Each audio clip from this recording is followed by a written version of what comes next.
Hi friends, welcome to trading pro Telugu channel.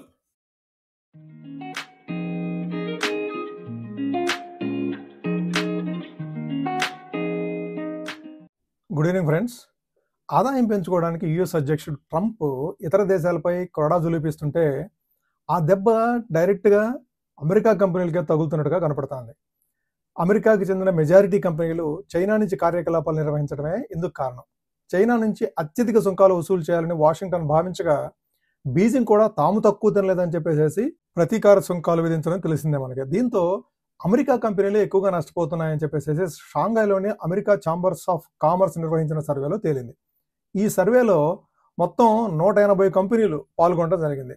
చైనాలో కొత్త సుంకాల వల్ల తాము అంచనా వేసిన ఆదాయం తగ్గుతుందని చెప్పేసి అవి పేర్కొనడం గమనార్హం. అయితే బ్యాంకింగ్, కొన్ని రకాల ఇతర పరిశ్రమలు అమెరికాకు ఎటువంటి ఎగుమతులు దిగుమతులు చేయడం లేదు.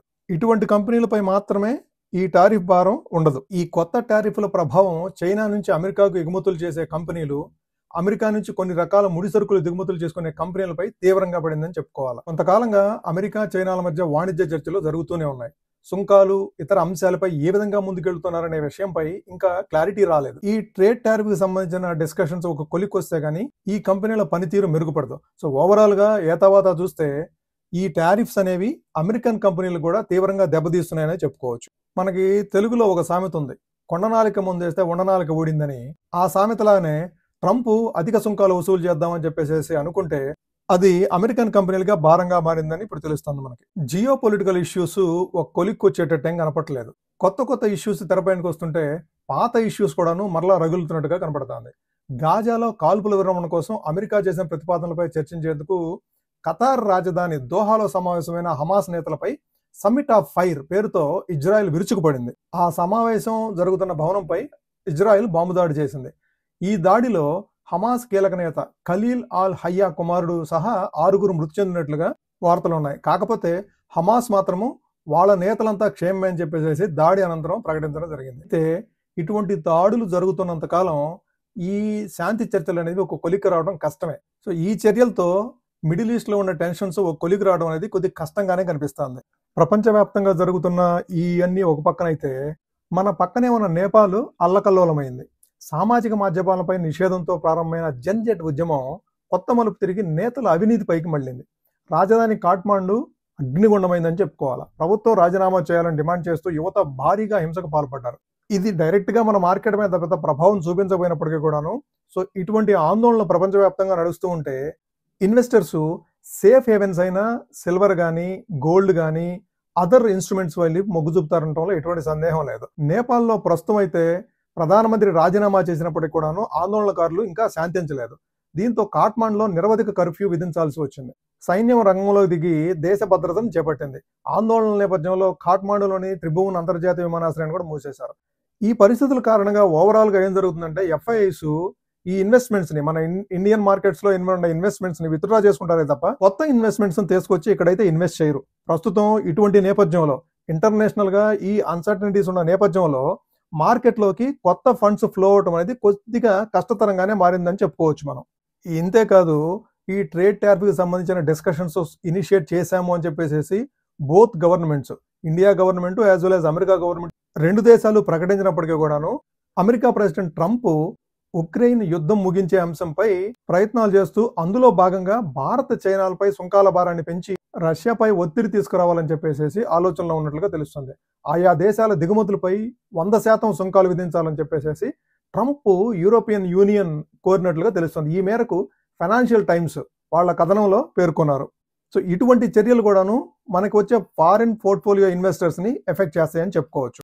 ఇక మన ఇండిసెస్ విషయానికి వస్తే సెన్సెక్స్ 324 పాయింట్ల లాభంతో 81,420 దగ్గర క్లోజ్ అయితే నిఫ్టీ 105 పాయింట్ల లాభంతో 24,973 దగ్గర క్లోజ్ అయింది.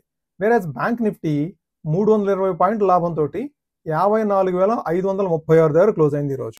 ఇక ఇండివిజువల్ స్టాక్స్ విషయానికి వస్తే ఈరోజు మన సీ ఫుడ్ ఎక్స్పోర్ట్స్ కంపెనీస్ అయిన apex frozen foods, water base, coastal corporation and zeal aqua, వాటితో పాటుగా అవంతి ఫీడ్స్, ఇవన్నీ ఈ రోజు ట్రేడింగ్ సెషన్ లో జంప్ అవడం చూసాం. దీనికి ప్రధాన కారణం ఏంటంటే యూరోపియన్ యూనియన్ అది అడిషనల్ 102 ఇండియన్ ఫిషరీ ఎస్టాబ్లిష్మెంట్స్ని అప్రూవ్ చేసింది ఫర్ సీ ఫుడ్ ఎక్స్పోర్ట్స్. దాంతో ఈ sea food exports companies almost 9 to 15% increase అయితే కొన్ని కంపెనీలు అప్పర్ సర్క్యూట్లో కూడా క్లోజ్ అవ్వడం జరిగింది ఈ రోజు ట్రేడింగ్ సెషన్లో. నెక్స్ట్ సన్ ఫార్మా గురించి మాట్లాడుకోవాలి. US food and drug administration FDA వాళ్ళు, యుఎస్ ఎఫ్డిఏ వాళ్ళు సన్ ఫార్మా హలోల్ మ్యానుఫ్యాక్చరింగ్ ఫెసిలిటీని గుజరాత్లో ఏదైతే ఉందో దాన్ని అఫీషియల్ యాక్షన్ ఇండికేటెడ్ OIA అని క్లాసిఫై చేయడం జరిగింది. ఈ క్లాసిఫికేషన్ ప్రకారము ఇంపోర్ట్ అలర్ట్ రైజ్ చేయడం జరుగుతుంది.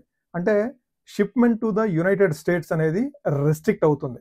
దీంతో సన్ ఫార్మాస్యూటికల్ హలాల్ లొకేషన్ నుంచి ఏదైతే ప్రొడక్ట్స్ తయారు చేస్తారో ఆ ప్రొడక్ట్స్ యుఎస్కి ఎక్స్పోర్ట్ అవ్వడం ఆగిపోతుంది until they clear this official action indicated items. ఎన్నైతే ఐటమ్స్ వాళ్ళు డిక్లేర్ చేస్తారో ఆ యాక్షన్స్ అన్ని కూడాను వీళ్ళు క్లారిఫై చేయాల్సి ఉంటుంది నెక్స్ట్ విజిట్లో. సో అప్పటి వరకు కూడాను ఇది ఎక్స్పోర్ట్స్ అనేది రెస్ట్రిక్టెడ్ ఉంటుంది. నెక్స్ట్ కొటాక్ బ్యాంక్ గురించి మాట్లాడుకోవాలి. జపాన్కి సంబంధించిన సుమిటోమో మిత్సు బ్యాంకింగ్ కార్పొరేషన్ SMBCకి 1.65% స్టేక్ కొటాక్ బ్యాంక్లో ఉండింది. As per the latest news 6,126 కోట్లకు సంబంధించిన ఈ స్టేక్ని వాళ్ళు ఎగ్జిట్ అవడానికి ప్రయత్నాలు చేస్తున్నట్టు చూస్తున్నాము.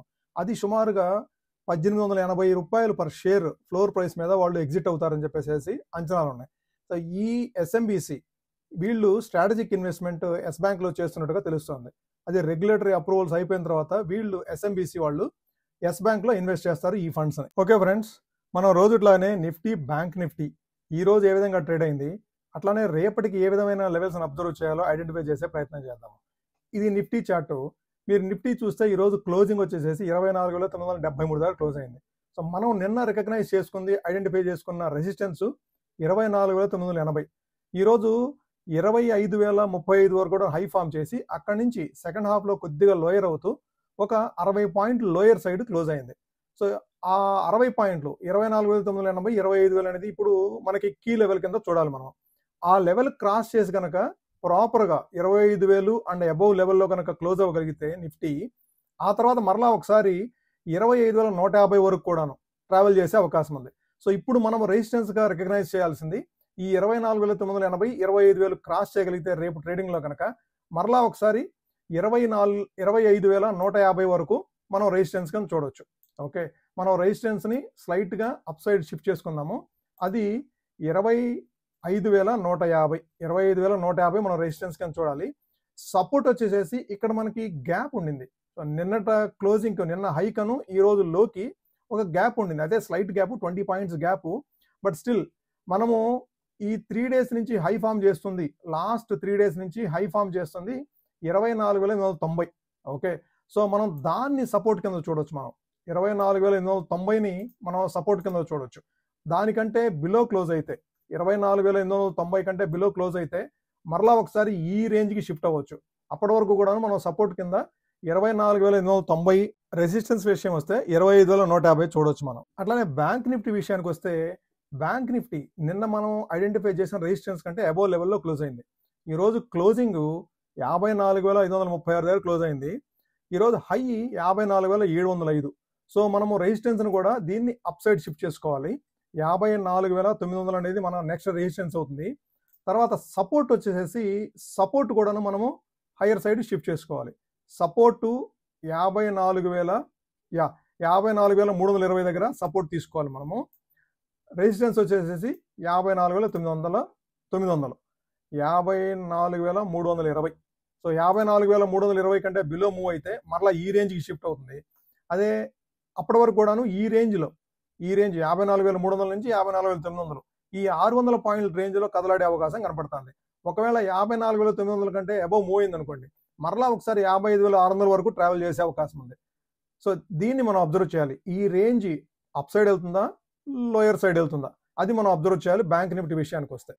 ఓకే, ఇది ఫ్రెండ్స్ ఈరోజు వీడియో. మీకు నచ్చినట్టయితే ఈ వీడియోని లైక్ చేయండి. అట్లానే ఇది మీ ఫ్రెండ్స్కి కానీ, మీ కొలీగ్స్కి కానీ, మీ రిలేటివ్స్కి కానీ యూస్ఫుల్ అవుతుంది అనుకుంటే ఈ వీడియోని షేర్ చేయండి. అట్లానే ఇప్పటివరకు ఛానల్ని సబ్స్క్రైబ్ చేయకుండా చూసినట్లయితే ఛానల్ని సబ్స్క్రైబ్ చేసి మమ్మల్ని ఎంకరేజ్ చేయండి ఫ్రెండ్స్. Thank you.